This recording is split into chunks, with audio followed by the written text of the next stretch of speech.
আসন্ন ত্রয়োদশ জাতীয় সংসদ নির্বাচনে ঝালকাঠি ২ আসনে বাংলাদেশ জাতীয়তাবাদী দল কর্তৃক সাবেক সংসদ সদস্য ও জেলা বিএনপির সাবেক সাধারণ সম্পাদিকা ইসরাত সুলতানা ইলেন ভুট্টোকে দলীয় মনোনয়ন দেওয়ার সমর্থনে জোয়ার নেমেছে স্থানীয় বিএনপি ও অঙ্গ সহযোগী সংগঠনের নেতাকর্মীদের মাঝে।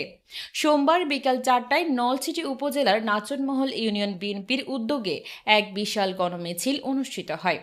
ইউনিয়ন বিএনপির সাংগঠনিক সম্পাদক মোহাম্মদ কবির হোসেন মোল্লার সার্বিক তত্ত্বাবধানে নাচনমহল ইউনিয়ন বিএনপির অফিসের সামনে থেকে মিছিলটি শুরু হয়ে পুরো বাজার এলাকা প্রদক্ষিণ করে শেষ হয়। অনুষ্ঠিত এই মিছিলে দলীয় নেতাকর্মী ছাড়াও সাধারণ মানুষের উপস্থিতি ছিল উল্লেখযোগ্য। পুরো এলাকা জুড়ে ছিল উৎসবমুখর পরিবেশ।